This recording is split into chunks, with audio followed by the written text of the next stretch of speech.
बहुत सुनियोजित तरीके से सोची समझी चाल चली गई और उस सोची समझी चाल के अनुसार से इस एक बुराई को सनातन धर्म के साथ जोड़कर, हिंदुओं के साथ जोड़कर प्रथा का नाम दिया गया।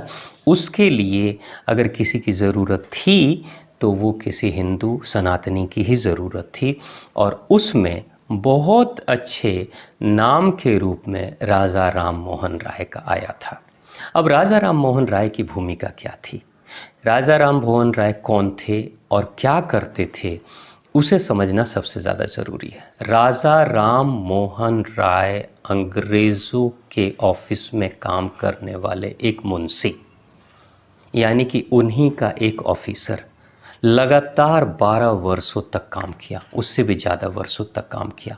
अंग्रेजी व्यवस्था के साथ काम करने वाले, अंग्रेजी व्यवस्था के पैरवीकार, यानी अंग्रेज़ों के पक्षधर जो हैं वो राजा राम मोहन राय। अब राजा राम मोहन राय ने एक दूसरा भी काम किया, पत्रकारिता। वो कहते हैं पत्रकारिता भी उन्होंने शुरू की। पहला अखबार जो पब्लिश उन्होंने किया था, राजा राम मोहन राय एक हिंदू थे लेकिन हिंदी में पब्लिश नहीं किया, फारसी में पब्लिश किया। आप देखिए कि राजा राम मोहन राय की स्थिति क्या है। पहले अखबार को वो पब्लिश करते हैं और फारसी भाषा में पब्लिश करते हैं, यानी वो मानसिक रूप से किसके पक्षधर थे, किन लोगों के साथ थे।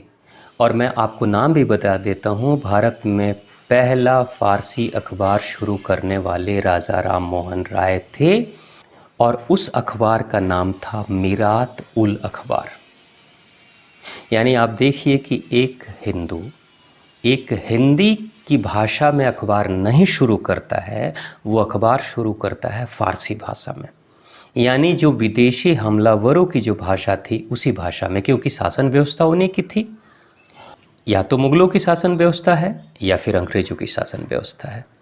तो अंग्रेज़ ऑफिस में वो काम करते थे और मुगलों के उस फारसी भाषा में वो अखबार चलाते थे। और राजा राम मोहन राय का नाम था राम मोहन राय। राजा राम मोहन राय नहीं था, राम मोहन राय।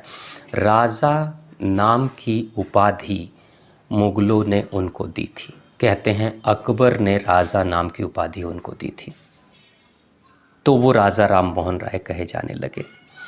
अंग्रेजी व्यवस्था को प्रचारित प्रसारित करने के लिए अंग्रेज़ों ने उनको बहुत सपोर्ट किया था और उन्हें आधुनिक शिक्षा के जन्मदाता भी कहा जाता है। तो अब सवाल ये है कि आधुनिक शिक्षा के जन्मदाता कहने वाला कौन था? आधुनिक शिक्षा का जन्मदाता कहने वाले अंग्रेज़ थे, क्योंकि अंग्रेजी शिक्षा का प्रचार प्रसार उनको करना था। और दूसरी महत्वपूर्ण बात, राजा राम मोहन राय ने सती प्रथा को बंद कराया अंग्रेज़ों के साथ मिलकर। प्रथा को बंद नहीं कराया, महिलाओं के जलाने की जो बुराई चल पड़ी थी समाज में, समाज के जो बेईमान लोग शुरू कर दिए थे, उसको रोकने के लिए अपराध के रूप में उसे घोषित करवाया। सती प्रथा को लेकर जो अनेक भ्रांतियां हैं, उन भ्रांतियों में एक सबसे बड़ी भ्रांति ये है कि सनातन धर्म में, हिंदू परंपरा में सती प्रथा जैसी एक कुप्रथा थी जिसके कारण से स्त्रियों का शोषण किया जाता था। यहाँ मैं एक महत्वपूर्ण बात पर आप सभी का ध्यान आकर्षित करना चाहता हूँ कि प्रथा कहते किसको है। प्रथा का मतलब वो होता है जो प्रिस्क्राइब्ड हो। जैसे डॉक्टर, एक डॉक्टर अपने मरीज़ को एक दवा प्रिस्क्राइब करता है कि मैं ये दवा दे रहा हूँ, इसका सेवन आपको करना चाहिए। तो उसी तरीके से जब धर्म किसी खास रीति रिवाज को प्रिस्क्राइब्ड करता है, उसे प्रथा कहते हैं। वो चलन में है और वो सार्वजनिक है, वो सभी के लिए है, वो किसी एक व्यक्ति विशेष के लिए नहीं है या किसी परिस्थिति विशेष के लिए नहीं है, वो सभी के लिए है। जैसे कि हमारे समाज में कन्यादान की एक प्रथा है। कन्यादान की प्रथा है तो सभी कन्यादान की प्रथा का पालन करते हैं और उसे हम एक प्रथा मानते हैं। लेकिन सती कोई प्रथा नहीं है। एक तो पहली चीज़, सती का अर्थ आग में जलना नहीं होता है। सती का अर्थ होता है पवित्र, सत्य के मार्ग पे चलने वाला, भगवत मार्ग पे चलने वाला, उसको हम सती कहते हैं। क्योंकि माता भगवती की जो चर्चा हुई थी कि राजा दक्ष के हवन कुंड में माँ भगवती सती हो गई। सती का नाम पहले से ही सती था, उनका नाम सती था क्योंकि वो पवित्र स्त्री थी। भगवान शिव शंभू की अर्धांगिनी और सत्य के मार्ग पर चलने वाली वो सती थी। लेकिन उन्होंने आत्मदाह किया, योगाग्नि में जलकर अपने आप को भस्म कर दिया। तो वो सत्य के मार्ग पर चलने वाली हैं, इसलिए उसको सती कहते हैं। अब सती का अर्थ ये बिल्कुल नहीं है कि आग में चलना। राजीव दीक्षित जी एक बड़ी अच्छी बात करते हैं। राजीव दीक्षित जी आंखों देखी बात एक सुनाते हैं। वो कहते हैं कि शायद वो छत्तीसगढ़ या किसी ट्राइबल क्षेत्र में थे वो कभी, और वहाँ पे उन्हें पता चला कि आज कोई स्त्री सती होने जा रही है। तो उस स्थान पे वो भी चले गए थे देखने के लिए कि आखिर सती की प्रथा कैसी है और वहाँ पे स्त्री कैसे सती होती है। उन्होंने क्या देखा कि पति की चिता सजाई गई थी और पत्नी हाथ में नारियल और बेल पुष्प और कुछ फूलों को लेकर प्रदक्षिणा कर रही थी, यानी कि चिता के चारों तरफ वो परिक्रमा कर रही थी। एक परिक्रमा करने के बाद वो वहाँ पे उपस्थित समाज के सभी वर्ग के लोगों में सर्वप्रथम सबसे ज़्यादा धनवान जो लोग थे, अमीर लोगों से वो प्रार्थना करती है और विनती कहती है, प्रश्न करती है कि मेरे पति के जाने के बाद क्या आप में से कोई मेरे भरण पोषण के लिए, यानी एक परिक्रमा करने के बाद मंत्रोच्चार हो रहा है और एक परिक्रमा करने के बाद स्त्री पूछती है, वो महिला पूछती है वहाँ पे उपस्थित अमीर लोगों से कि क्या आप में से कोई मेरे पति के जाने के बाद मेरे भरण पोषण का ज़िम्मा उठाएगा। अगर उसमें से वो कोई तैयार नहीं होता है, कोई हाँ नहीं कहता है, तो स्त्री फिर से परिक्रमा करती है और परिक्रमा करने के बाद से, यानी चिता की परिक्रमा करने के बाद से स्त्री फिर से वहाँ उपस्थित बौद्धिक वर्ग के लोग, यानी पढ़े लिखे जो बौद्धिक लोग हैं, समझदार लोग हैं, विवेकशील लोग हैं समाज के, उनके सामने जाकर पूछती है कि मेरे पति के चले जाने के बाद अब मैं असहाय हूँ और इस असहाय महिला की मदद के रूप में क्या आप मेरा भरण पोषण स्वीकार करेंगे। अगर कोई हाँ नहीं कहता है तो फिर से वो अपने पति की चिता की परिक्रमा करती है और जाकर वो फिर पुरोहितों से पूछती है। पुरोहित यानी समाज के वो लोग जो पूजा पाठ कराते हैं, पंडित पुजारी, उनसे पूछती है कि क्या मेरे पति के गुजर जाने के बाद मेरे इस असहाय स्थिति में क्या आप मेरी मदद करेंगे मेरे भरण पोषण के लिए। अगर वो भी हाँ नहीं करते हैं, कोई हामी नहीं भरता है, तो वो स्त्री पति की चिता की परिक्रमा करके उस गांव से चली जाती है। तो राजीव दीक्षित जी कहते हैं कि मैं उस स्त्री का पीछा करने लगा था कि आखिर ये जाति कहाँ है। तो उन्होंने बाद में देखा कि वो गांव से बाहर निकल जाती है और गांव के बाहर किसी मंदिर में चली जाती है और उस मंदिर में ही जाकर रह जाती है, यानी मंदिर में ही वो एक सेविका बनकर रह जाती है। तो अंत में वो भगवान की शरण में चली जाती है और भगवान की शरण में जाकर कहती है कि जब कोई मेरी मदद करने के लिए तैयार नहीं है तो अब सिर्फ आपका ही सहारा है, हम आप ही के साथ रहेंगे और आप ही की सेवा करेंगे। तो यानी पति के जाने के बाद संसार छूटता है और संसार जब छूटता है तो वो सार के तरफ जाती है और वो जो सार है वही भगवान की शरण है। और भगवान की शरण में जाकर मंदिर की सेवा करती है, भगवान की सेवा करती है, भक्ति करती है, आध्यात्मिक यात्रा की तरफ आगे की तरफ बढ़ती है और वो उस समाज के लिए एक पूजनीय स्त्री हो जाती है। और इसी प्रक्रिया को राजीव दीक्षित ने कहा कि वहाँ के लोगों ने, जो बनवासी क्षेत्र के लोग हैं, उसको वो लोग सती हो जाना कहते हैं। यानी एक स्त्री जो सत्य की तलाश में निकल गई, हाँ, वो महान हो गई, पूजनीय हो गई और उसके बाद से लोग उस स्त्री की पूजा भी करते हैं। यानी समाज की सबसे प्रतिष्ठित स्त्री में उस स्त्री की गिनती होती है। तो इस प्रक्रिया को ही सती होना कहते हैं, ऐसा राजीव दीक्षित जी कहते हैं। तो राजीव दीक्षित जी के अनुसार सती होना एक बहुत ही उच्च कोटि की प्रक्रिया है जो हमारे समाज में चलती थी।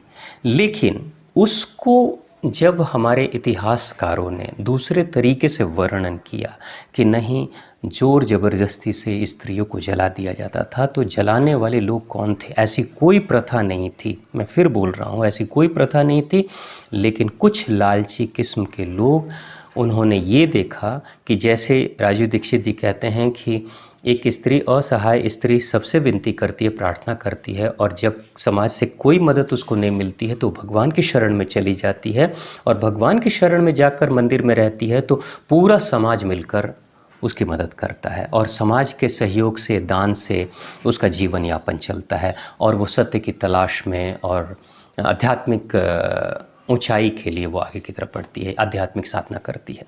ठीक है, तो ये प्रक्रिया है, यानी कि पूरा समाज उसको सहयोग करता है। लेकिन एक दूसरी स्थिति, मान लीजिए कि स्त्री असहाय नहीं है, पति के जाने के बाद धन दौलत संपत्ति जमीन जायदाद सब कुछ है उसके पास, तो उस स्थिति में वो बेसहारा नहीं है, उसके पास धन दौलत है, अपने जीवन यापन करने के लिए उसके पास कुछ दौलत है, कुछ पैसे हैं, ज़मीन जायदाद हैं, उसकी संतानें हैं।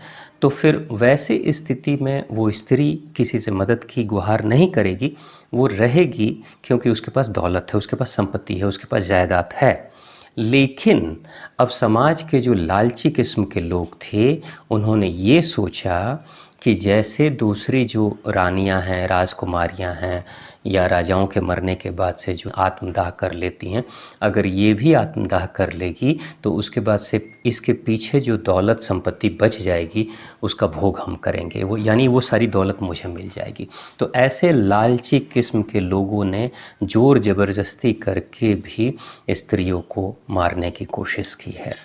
तो ये एक बुराई है, एक अपराध है जो हमारे समाज में चल रहा था। लेकिन दूसरी बात ये कि उस समय शासन व्यवस्था किसकी थी? या तो मुगलों की शासन व्यवस्था थी या फिर अंग्रेज़ों की शासन व्यवस्था थी। तो उनके समाज में ये सारी बुराइयां चल रही थी, क्योंकि सनातन धर्म की कोई शासन व्यवस्था जो थी वो बिल्कुल ख़त्म कर दी गई थी और उसका कहीं नामो निशान नहीं था। तो उस समय हमारी स्वयं की कोई व्यवस्था नहीं थी, सारी व्यवस्था तो इनकी थी। तो उस समय जितनी भी बुराइयां शुरू हुई, समाज में जो गलत और बेईमान लोग आए, तो उन बेईमान लोगों ने जो भी गतिविधियां शुरू की, तो उन गतिविधियों के कारण से ऐसे स्त्रियों को, जो धन के लोभी, जो लालची लोग हैं, उन्होंने स्त्रियों को मारना शुरू कर दिया। तो उसी को बाद में चलकर मुगलों ने और अंग्रेज़ों ने ये कहा कि हिंदू धर्म की ये प्रथा है जिसमें कि स्त्री को मार दिया जाता है, जबकि ये हिंदू धर्म की बिल्कुल प्रथा नहीं थी। तो वो समाज की बुराई थी। अब रही बात दूसरी, अंग्रेज़ अपनी जो शासन व्यवस्था चलाते थे भारत में, उसके लिए पूरी दुनिया में प्रचार प्रसार करते थे। अंग्रेज़ कहते थे हम भारत को रूल ऑफ लॉ के आधार पर चलाते हैं, यानी कानून के नियम के अनुसार से हम भारत को चलाते हैं, और भारत बहुत ही पिछड़ा है, भारत के लोग बहुत पिछड़े हैं। विदेशों में, इंग्लैंड में, यूरोपियन देशों में, अमेरिकन देशों में प्रचार किया जाता था कि भारत के लोग सपेरे हैं, जंगली लोग हैं, और इन लोगों को बेहतर बनाने के लिए हम लोग रूल ऑफ लॉ यानी कानून की व्यवस्था चला रहे हैं। और उसके प्रचार प्रसार में राजा राम मोहन राय को चुना गया था। राजा राम मोहन राय इंग्लैंड भी गए थे और इंग्लैंड में जाकर उन्होंने प्रचार प्रसार किया। अब आप सोचिए कि अगर किसी भी धर्म को बदनाम करना हो, जैसे सनातन धर्म को अगर बदनाम करना हो, हिंदू धर्म को बदनाम करना हो, तो उन्होंने बहुत सोचे समझे तरीके से प्लान किया और सामने इनको प्रोजेक्ट किया गया कि देखो एक हिंदू आकर बता रहा है कि हिंदू धर्म में कितनी बुराई है, हिंदुस्तान में कितनी बुराइयां हैं। और राजा राम मोहन जाकर कहते थे कि भारत में सती प्रथा है जहां स्त्रियों को जला दिया जाता है। वर्णन ये भी आता है कि उनकी भाभी को भी जलाया गया था। तो भाभी को जलाने वाले लोग कौन थे? भाभी को जलाने वाले उन्हीं की फैमिली के लोग थे। वो जरूर धन के लालची रहे होंगे, लोभी रहे होंगे, उन्होंने जलाया था। और राजा राम मोहन राय उस समय छोटे बच्चे थे तो वो सिर्फ देख पाए, कुछ कर नहीं पाए। तो बाद में चलकर उन्होंने तो अपनी फैमिली की बुराई ना करके ये नहीं बताते हैं कि मेरे परिवार के लोग लालची थे, जबकि उन्होंने क्या कहा कि पूरा का पूरा हिंदू समाज जो है वो बुराई से भरा पड़ा है, क्योंकि उसमें सती प्रथा है, तो उसमें बाल विवाह है, तो उसमें अनेक तरह की कुरीतियाँ चल रही है। अब एक दूसरी बात बता दूं, राजा राम मोहन राय हिंदू धर्म के विरुद्ध बात करते थे। ब्रह्म समाज नाम की एक संस्था की स्थापना भी उन्होंने की थी, और ब्रह्म समाज जो सामाजिक जन जागरण के लिए वो संस्था कार्य करती थी, उस संस्था का मुख्य मकसद क्या था? मूर्ति पूजा का विरोध करना। राजा राम मोहन राय हिंदू धर्म की मूर्ति पूजा के विरोधी थे क्योंकि उनको अंधविश्वास लगता था, लेकिन क्रिश्चियनिटी में, ईसाइयत में जीसस क्राइस्ट की मूर्ति और मदर मरियम की मूर्ति की पूजा का बिल्कुल विरोध उन्होंने नहीं किया, क्योंकि वो मूर्ति पूजा बिल्कुल सही थी, लेकिन हिंदू धर्म की मूर्ति पूजा राजा राम को बुरी लगती थी और अंधविश्वास वाली बात लगती थी। तो राजा राम मोहन राय क्या थे? लगभग आपको एक आकलन हो गया होगा। अब एक हिडन एजेंडा काम कर रहा था राजा राम मोहन राय जी को प्रोजेक्ट करने में। राजा राम मोहन राय को उस समय 1857 से पहले भारत में अंग्रेजी साम्राज्य का शासन नहीं था, ईस्ट इंडिया कंपनी का शासन था। ईस्ट इंडिया कंपनी एक कंपनी थी इंग्लैंड की, जो भारत में आकर अपना प्रचार प्रसार करके, क्षेत्र को कब्जा करके वो अपनी व्यवस्था चलाती थी, और यहाँ से जो वो कंपनी लूटती थी उसको ले जाकर वहाँ का जो साम्राज्य था उसको भी वो पैसे देती थी। यानी कि हिस्सा तय किया गया था कि लूट के माल में कुछ हिस्सा अंग्रेज़ों के कंपनी का यानी ईस्ट इंडिया कंपनी के पास रहेगा और कुछ हिस्सा ब्रिटिश साम्राज्य के पास चला जाएगा। यानी कि यहाँ की जो शासन व्यवस्था थी वो रानी के पास नहीं थी, यहाँ की शासन व्यवस्था एक कंपनी चलाती थी। लेकिन वहाँ की जो रानी थी वो ये चाहती थी कि भारत की शासन व्यवस्था, अब चूँकि भारत कब्जे में आ चुका है, तो भारत की व्यवस्था ईस्ट इंडिया कंपनी से निकलकर और अब हमारे हाथ में आ जाए, यही सोचकर वो लोग प्लानिंग कर रहे थे। और राजा राम मोहन राय को उस समय इंग्लैंड के संसद में पेश किया गया। राजा राम मोहन राय ने जितनी भी बुराइयां, कुरीतियों की बात की थी भारत के बारे में, उसके बाद से वहाँ के सांसद इस निर्णय पे पहुँचे कि हम कुछ नहीं कर सकते, यानी ब्रिटिश साम्राज्य कुछ नहीं कर सकता, क्योंकि ब्रिटिश साम्राज्य के हाथ में भारत की व्यवस्था का बागडोर नहीं है, वो तो एक कंपनी चला रही है, यानी ईस्ट इंडिया कंपनी चला रही है।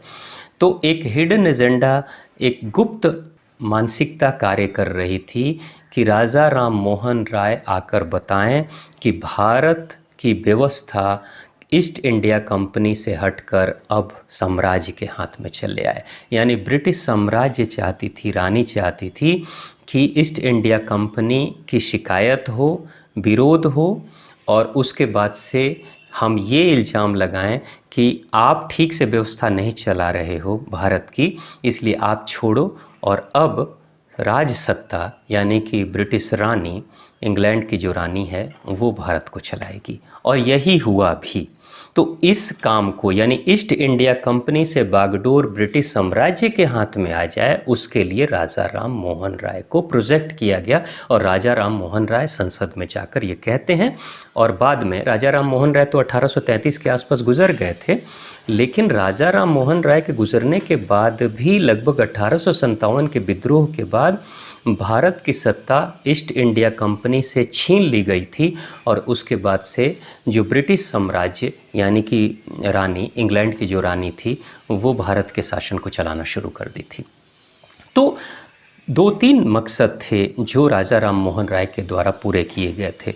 राजा राम मोहन राय के द्वारा अंग्रेजी शिक्षा को बढ़ावा देना था। राजा राम मोहन राय के द्वारा हिंदू समाज, सनातन धर्म को बदनाम करना था। राजा राम मोहन राय के द्वारा ईस्ट इंडिया कंपनी से बागडोर ब्रिटिश साम्राज्य के हाथ में जाना था। उसके लिए ये सब इंस्ट्रूमेंट की तरह से राजा राम मोहन राय का इस्तेमाल किया गया, और राजा राम मोहन राय बहुत हद तक सफल भी हुए।